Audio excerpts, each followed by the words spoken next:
If you have a rusted down, beat up, fallen apart, duct taped together jalopy with half flat tire and you go over a catastrophic bump, it falls apart. You're done. It's toast, right? Yeah. Your body's the same. If you're super overweight and you're not taking care of yourself and your poop smells like toxic nuclear waste and you're uncomfortable and you can't sleep and you have no energy and you have a health crisis, you're in trouble.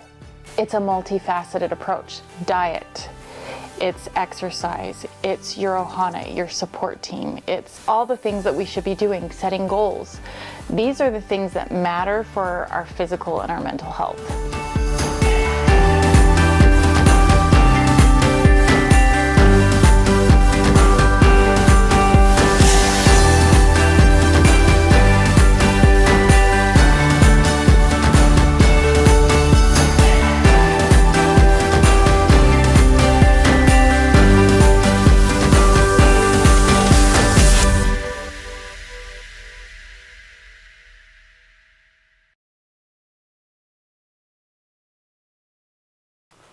Welcome back to What Matters Most. I'm Jen. And I'm Drew. And we're here with Scott McDermott, and this is part 2. Yeah, it's good stuff. Yeah. We talked about some pretty good things before. We touched on limits and overcoming limits. Let's talk a little bit more about nutrition and how mental health really helps with that, because you're a personal trainer and you probably deal with that a lot. Yeah, that's probably one of the biggest pieces of the journey, recovering from the crash specifically, but nutrition is powerful in so many different ways. I know it sounds old and tired, but nutrition and exercise, oh my gosh, really? Yes. If you look at nutrition, if you're putting in good, real foods, single ingredient foods, carrots, chicken, rice, it only has one ingredient, right? Yeah. The more you have good, real food, single ingredients, the better your body can utilize it, and then everything's better. Like, you're healthier. Okay, that's obvious, but what does that mean? Well, you're not dealing with inflammation and physical body stress, and hormones get to balance, and like your enzymes work, and you've got enough gut flora and bacteria to digest your food, which gives you the vitamins and minerals to have energy and better sleep. And they're all related. And people, I think, don't realize what a powerful effect food has. You're eating fast food and junk food, and you're eating trans fats and seed oils like canola oil, and they're toxically bad for us. Mm-hmm. And people, it's like, well, I'm busy. And they go grab their $7 coffee and a muffin. And the muffin's made with the worst kind of oils and fats, loaded with sugar.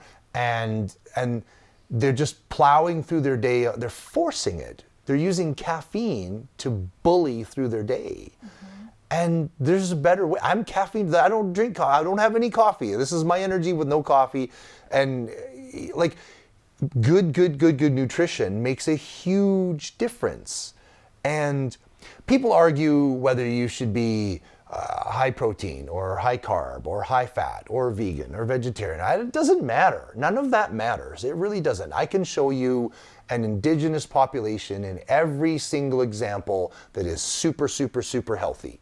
I can show you a vegan super healthy population, a vegetarian super healthy population, a meat eating population, a high protein, a high fat, a high carb. They're all brilliantly healthy.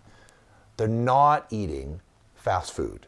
They're not eating manufactured seed oils. They're not eating artificial sugars. They're not living on sugar. They're not caffeinating the crap out of their day. So those are some common things we can really trust. And one of the things I love to say to people is this. Because people don't get it. They go, yeah, but peach tastes so good. Okay, that's true. But it's not helping you. It's not helping you with your goals, right? I mean, I would live on ice cream and cupcakes, honestly.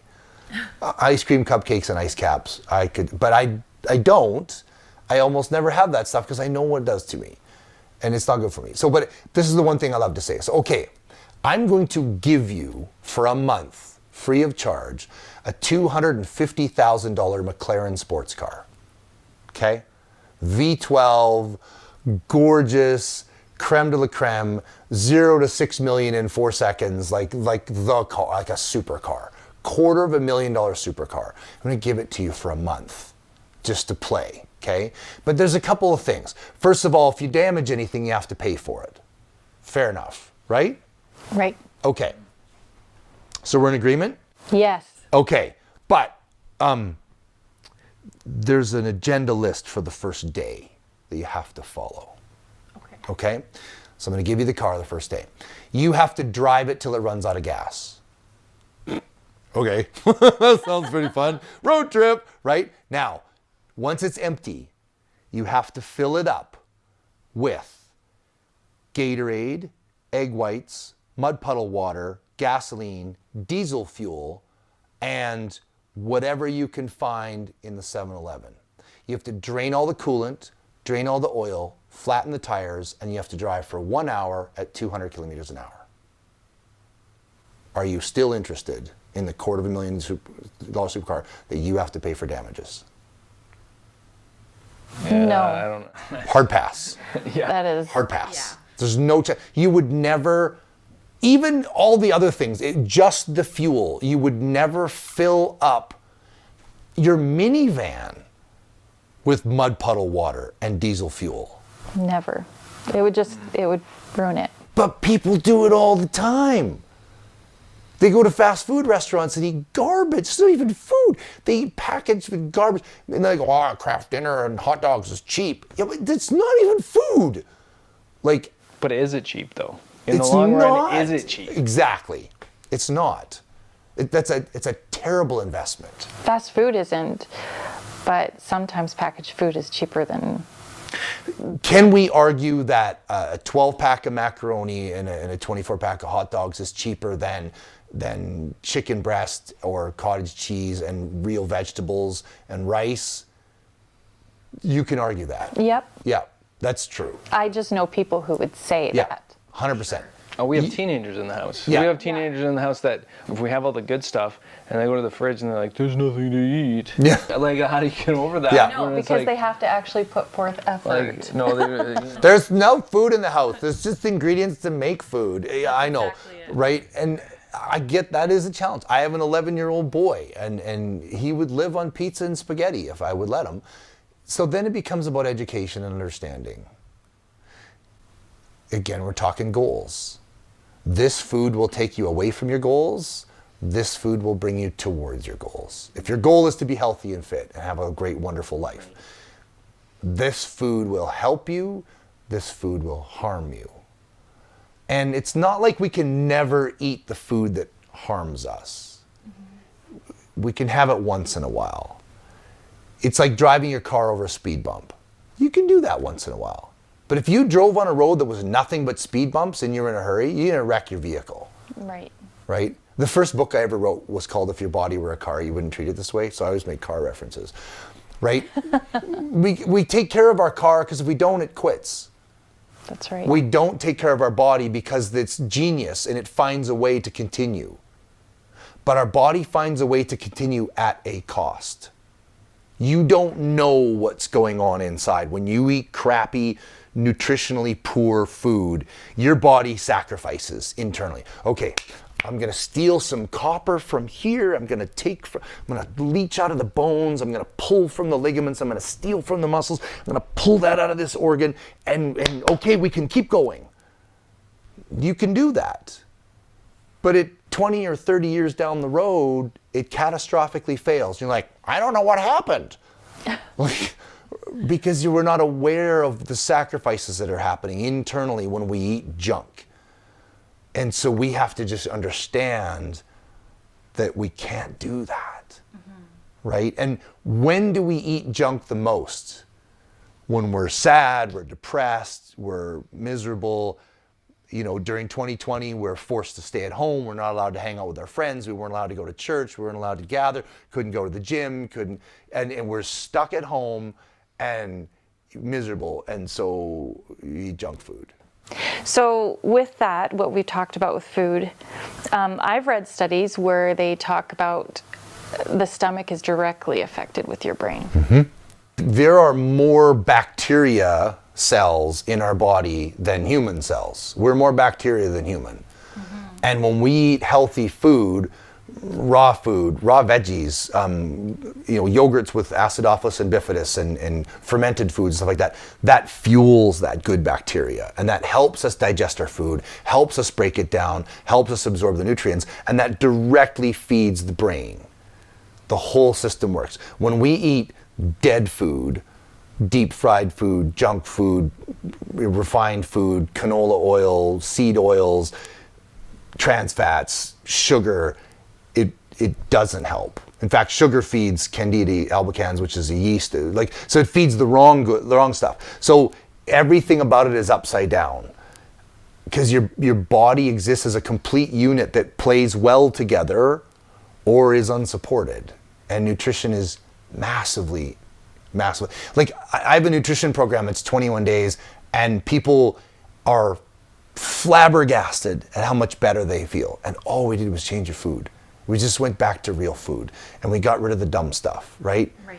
And it's profound how much it changes things. And the other opening question you asked was about exercise and mental health. They're very closely related. The human body is designed to move, and we're designed to eat actual real food, right? Fast food, junk food didn't come around till the 50s. In evolutionary terms, is brand new. Like hunter-gatherers, like you spent a lot of your day getting food. 100%. Or preparing it. And Yeah. Right down to chewing. Like our facial structure has changed from the Industrial Revolution because our food became soft. We're no longer gnawing on raw carrots and gnawing meat off the bone or chewing on tubers. We don't spend as much time chewing. We eat mush. Everything's cooked and mushy and soft. And so our molars and our jaw becomes less developed. And so then our body design changes. Our jaw comes in. There's no more room for wisdom teeth. So we pull them out because our jaws. And when that happened, our nasal cavities shrunk a little bit, and we started breathing through our mouth instead of our nose. We're designed to be nose breathers. And because of our changes in food, we've become mouth breathers. Now, there's a couple of really great books on this. One of them is called Breath, and Chad Nestor, I think. And he actually went under the catacombs of Paris. There are thousands of kilometers of catacombs underneath Paris, full of dead bodies. Because in the plague eras and stuff, they just dumped people into things and they buried them and they just covered them in. And he went back and back and back, essentially in time, to look at skulls of people 200, 300, 400 years ago, and their nasal capacity was larger. Their jaws were further forward. There was more developed. It's fascinating how that's changed us. And when we have gone away from, so one of the things he did in his book was he did an experiment where he plugged and taped his nose for, I believe it was a month, and he could only mouth breathe. And it was insane. He gained weight, all of his cholesterol numbers went terrible, his blood work got terrible, his heart rate got terrible, his mental acuity diminished. He had a snot ton of medical problems. Came instantly on because he's not breathing through his nose anymore. Your nose is a filter, and it has a calming effect, and it changes your hormones and your energy, and it's so profound. We are supposed to breathe through our nose most of the time. When we sleep, we're supposed to breathe through our nose. People don't. They mouth breathe. Do you want to know why you're snoring? You're mouth breathing. Okay, I'm not a doctor. I can't say everybody, but right, I happen to sleep beside somebody who snores, and it's mouth breathing is a problem. And after reading this book, I started conscientiously nose breathing, like shut my mouth and breathe through my nose more often. I even tried running just nose breathing, and it's so hard because I'm not used to it. And if of course I run really fast, it's really hard, but it's profoundly powerful. And again, it's a simple change in nutrition We don't chew so much, and we nose breathe. We've changed those two things, and they have had a massive echo on our whole population. I know we're on like a total rabbit trail here, but I like the tangent because there's a part in your documentary, well, our documentary, where you basically you had to work on your breathing, and like who would have thought breathing yeah, would have had such an impact on your comeback recovery, right? Like it was insane. When I flew to Germany and met Inge Jo Clausen, he lives in Germany, but he's from Austria, and he does I'm going to call it an ancient technique, which is just breath work. It's just breathing. And I would spend an hour a day with him learning to breathe through my nose properly. And you're like, what do you mean I don't know how to breathe? What? I just breathe. Like, you can't be alive without it. Like, no, we have forgotten how to breathe. We don't nose breathe, and we should. Shut your mouth. Like, and it's funny because there's a big thing on now. And I don't love the name of it, but there's a company called Hostage Tape, and you can buy packets of tape and you tape your mouth shut when you go to sleep at night. And I just when I first I thought, oh, what a terrible idea, and then I thought, actually, wait a second, and I started doing a bunch of research. It's profoundly intelligent. It's amazing. And your body adapts and your nasal passages get a little bit wider, a little bit bigger. And when you can nose breathe better, you will be healthier. You better oxygenate your brain. You filter out toxins and pollutants through the little hairs in your nose. There's a million different things that happen. It's amazing. It's absolutely amazing. And it's so simple that it's underused. People don't understand. And the other thing you asked about was exercise. Like, exercise is the best drug in the world. It's Miracle Grow for your brain. There are so many different books, oh my gosh, that talk about how exercise profoundly affects us. And for me, after the crash, I remember being in the hospital, and it was like 1 o'clock in the morning. So when I went to the hospital in Canada, so we flew back from Kona, they had bolted my skull back together, a big metal staple sticking out of my skull, but they didn't know my arm was broken in 3 pieces. They didn't x-ray far enough. They x-rayed my wrist, but not my arm. So they didn't know it was broken. And they knew my shoulder was broken, but they thought, well, it'll heal. By the time I got to Canada, because my shoulder was at a big slope and I couldn't supinate and pronate my hand, and I thought, okay, I'm gonna go see the doctor. And I went in for x-rays. And I remember being in the hospital hallway when the tech came out, and she goes, okay, I've got your x-ray results, and first of all, she's like, I can't believe they let you out of the hospital in Kona. Your shoulder is shattered. Like, it's in 4 pieces. She's like, and I don't know how they missed it, but your arm is broken in half. That's why it hurts. She's like, you need to go in for surgery. So I'm sending you to the emergency room. I was like, oh, okay. So I went to the emergency room, and I was there for a long time, 5 or 6 hours.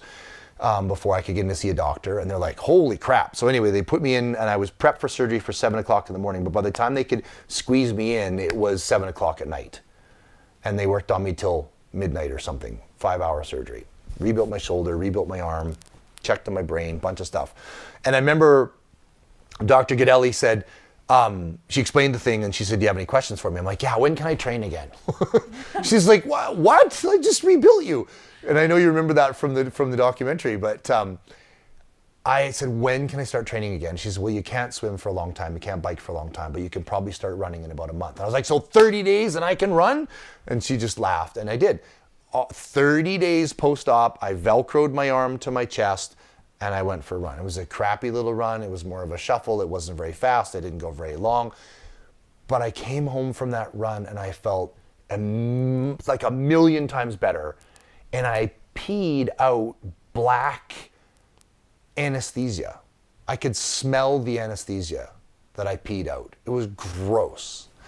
And prior to that, I had lost my sense of taste. Everything, all my food, especially proteins and fat, not as much carbs, but tasted like I would imagine burnt urine would taste. That's the closest I could describe it as. Everything tasted horrible. At first I thought it was hospital food. And then I thought, well, my wife isn't a very good cook, which is not true, right? So even like some of the stuff in Kona when we were still in Hawaii, I was like, oh, this tastes really funny. And we got back to Canada. I was so excited to be back in Canada. So we went to Timmy's and I got a chili, and it tasted terrible. And I was like, why did I ever like this? This tastes awful. And I thought it was just that chili was awful. And then after all, I was like, wait a second, this isn't the food, this is me. But after I went for a run and I peed, my taste came back. Immediately. Everything tasted normal again. And that was because of exercise. Peristalsis, the jostling, the moving, the rhythmic pulsing of your body in motion. And since then, I've studied and studied and studied how exercise changes blood flow patterns, it oxygenates the brain, it changes hormones and enzymes, and it literally regrows brain cells. Exercise, especially cardio, weight training is not the same. Cardio is so good for your brain. It's a miracle. Yeah. I want to jump on this because for me, it was crucial. Like, honestly, it saved me during my divorce because it was such a low time for me. And running was just my escape. Like, there's something to that, I think, where I can just go out and do something, and it's self-love. It's being there with myself and knowing, like, look, I can do something, because it was a low point where it was just like everything else was just crashing. But it's like, this I can succeed at. Yeah. And so it was like, there's just so much power in that, like, to the brain. Like, I was just, I can look back on it. Like, the time I maybe didn't even like clue into it, but it made such a difference to me in my like well-being and being able to have like just moments to be with myself, to be feeling good. Yeah. And then I think back to the breathing part, I'm going to couple that with it because when I went to therapy, my therapist really worked on that. Like, when you're going through stress, high times, it's that like flight or flight. Sometimes you just need to calm down and just focus on what you can. And that's breathing, and breathing like Brings you to the present. yeah. And so I coupled that with my running. I would go out and run, and I would focus on my breathing, and it was just key to really just taking it step by step, I'm going to get through this. I can do this. And I think it's one of those things, like you're saying, it's just like, I mean, it wasn't like a huge thing, but I think it really put me in the right mindset, and it just kept me on the right path. So And I remember at the time you started running because you wanted to keep up with me, because you were filming me at the Ultraman World Championship, so you needed to be fit enough to lug camera gear and do all, and that was great, and I love that, which is so cool. And you're right, like, and it comes back to what we said in everything's crap and everything's crumbling down. Great, what can I do about it? And I can't fix that, but I can go for a run. Or I can eat good food, or I can take care of myself. But what's also cool about that is I didn't start running because I was going through bad times. Right. I was already running. Yes. But because it was like, I know how to do this, right? And I think sometimes that's what's key, is like, don't wait until you get the doctor telling you, oh, you need to work out, you need to eat better. Like, do it now. Yeah. Because that's what's going to get you through it. And I think the other part is, for you, why did your body actually cope and like make it through? Well, because you were an athlete, you were in good shape, you were eating right, so your body was able to heal, I think, better. Yeah, numerous doctors told me the only reason I survived that crash was because I was so fit and healthy, and my body could manage that level of trauma and not quit. Because it was bad. Like, at 70 kilometers an hour, I cartwheeled down a highway.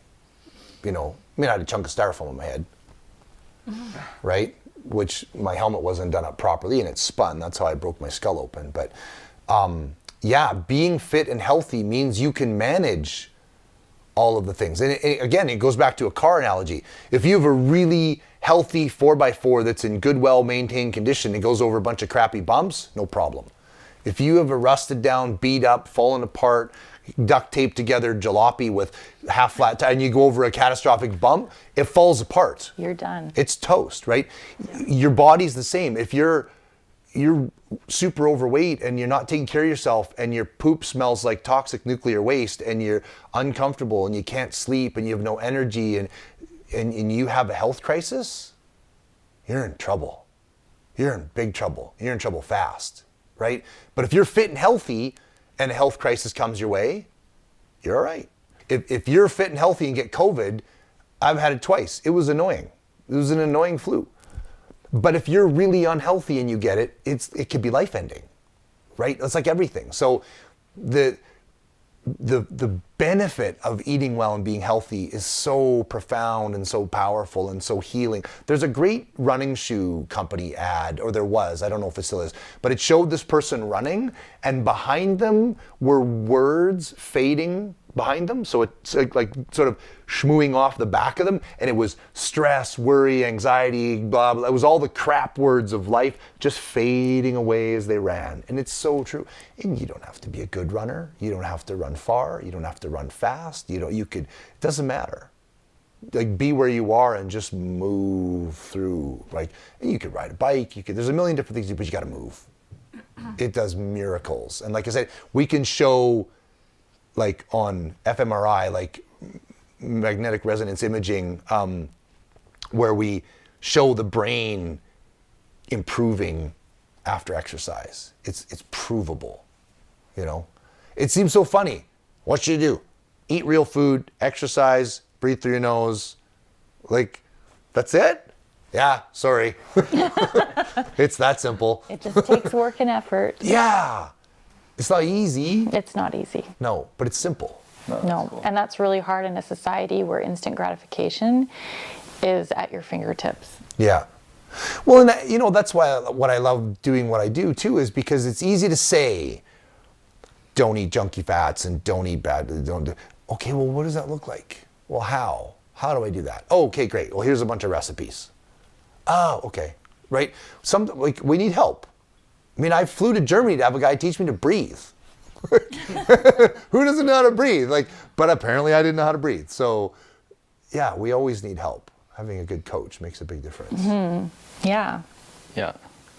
And then, I think that goes, you need help, right? And so this is the other thing I wanted to dovetail off of and talk about is, to me, what really hit home as I was filming the documentary we did is this idea that people just rallied around you. Like, you crashed, but there was just so much outreach and love. And the idea that, we need to accept that. Yeah. We need to be able to, and I love the word ohana. Mm-hmm. Hawaiian, the ohana, the family, the people. Mm-hmm. And so, yeah, I'd like to talk about, how important is that? It's huge. And of course, I'm a big Lilo and Stitch fan, so ohana means family, and family means nobody gets left behind or forgotten. So I have to do that. I don't have to, but I did. So yeah, ohana, the word for family is so amazing. Like, during that time, if you look at what was required for me to live through that moment, Peter and Adam stopped to save my life. Adam's wife held her hand on my open, exposed brain and helped put pressure on it so I didn't bleed out. And then Lyle, who hates blood and body parts and ambulances, rode in the ambulance, keeping me awake and holding on to me all the way to the airport, and then flew to another island and slept in a chair in my room to make sure I was okay, and defended me against them giving me too much morphine, and engaged me and was answering questions and helping me. And you and Doug and everybody else carried on, picked up everything, cleaned up everything. You kept filming. All of the other athletes kept being inspirational. One of the athletes knew a friend who had a house in Oahu, so that Hillary and Caden had a place to go and somebody to babysit Caden. People brought food to Hillary, and when I got back, they brought food to us, and people came to help me pack up for the flight. There were prayer groups started in Sylvan that I didn't even know about until a year later, that actively gathered to pray for me. I had no idea how many people gathered to support and help. That was massive. huge.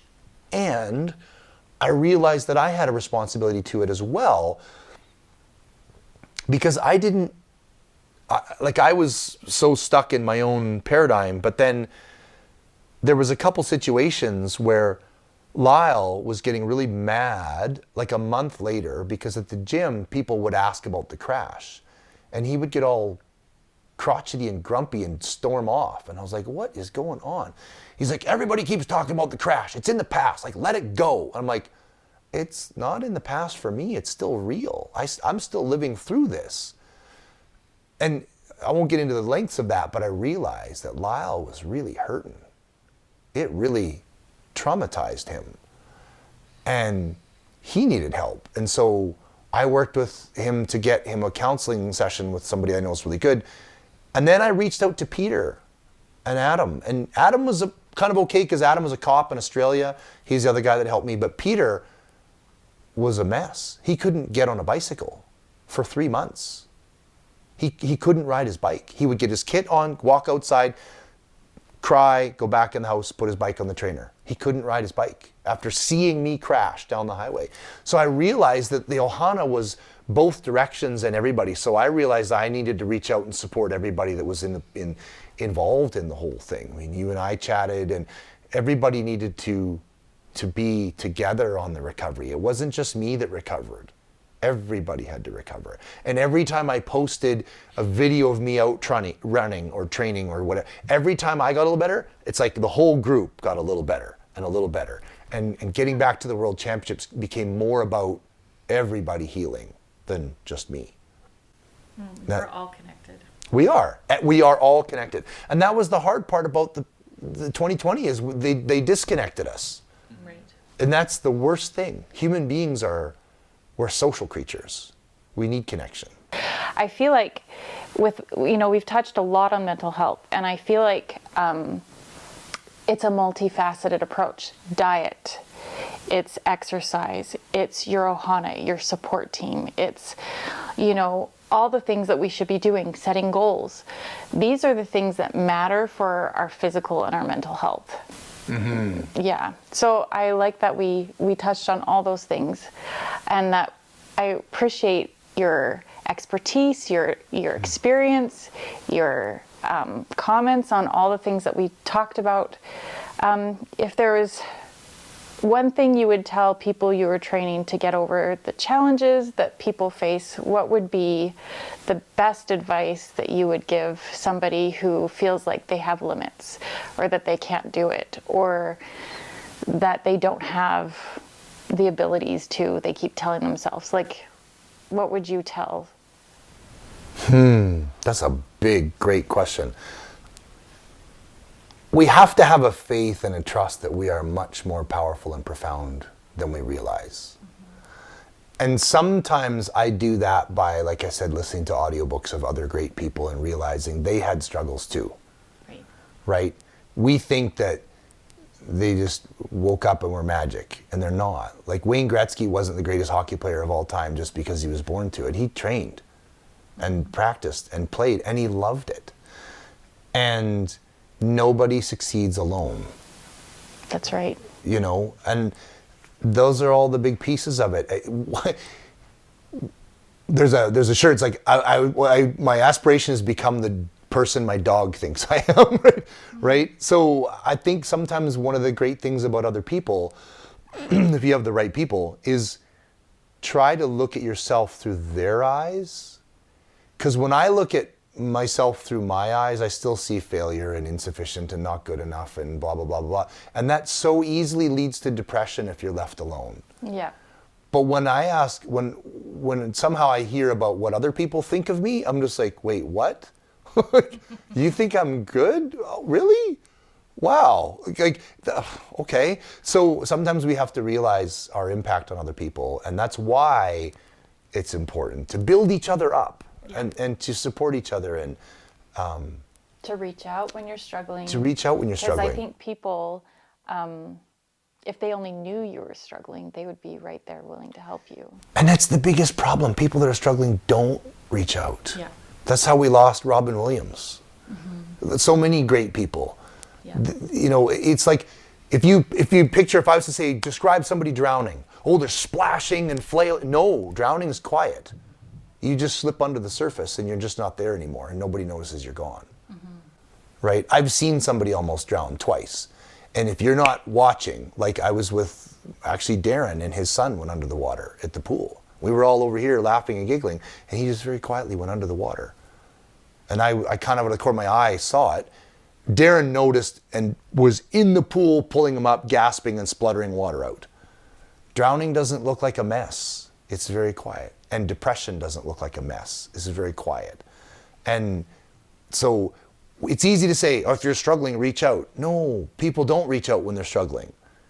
No, We have to notice they're struggling and then reach out. And I think that's a piece of it. That's why Ohana matters, family matters, being together matters, getting in groups matters, socializing matters, asking people how they're doing for real. Yeah. And recognize that everybody's going through something. Yeah. And so it's like, just treat everybody like they need it. Yeah. You know, like you're probably gonna hit Be somebody, right? Yeah. 90% of the time is Yeah. expecting that people are in a crisis. Totally. And I think the best way out of depression, the best way out of crisis, one, exercise for sure, good food for sure, but also focus on gratitude. Yes. What's good? What's still working? What can you control? What can you control? Because we have to focus on the good. You get more of what you focus on. So if you focus on the good, you get more good. And even if it's the littlest little bit of good, it's still good. And you have to focus on the good because that's where your energy goes, that's where your attention flows, and that's where your results come. If you focus on the bad, you'll be in a quagmire of yuck. There's an abundance of bad. There's no shortage of bad. We have to look for good. Yeah. That's awesome. Well, that's a great place to end. We always have to look for good. Your documentary, it's free on YouTube. It is, yeah. So we'll put a link there. People can check it out. Where else can they find you? You're a personal trainer? So my website's pretty straightforward, scott@scottyfit.com. So SCOTTYFIT. So scott@scottyfit.com. I do personal training, I do nutrition, I do coaching for endurance, and I also do keynote talks and trainings. So, And this is not just local. You'll train people. I go all over the place. Yeah, I've got clients in China, Ireland, the States. Yeah, online's neat that way, right? There's no limits anymore. So that's pretty cool. That's great. Well, thanks so much for being on with us, Scott. We've really enjoyed it. Yeah. Given us lots to think about. Yeah, you're welcome. Hopefully it's enjoyable for everybody watching. And life is a gift. Just keep focusing. Like we always say, focus on progress, not perfection, and forward is a pace. Awesome. Thanks for joining us, and we'll catch you on the next video.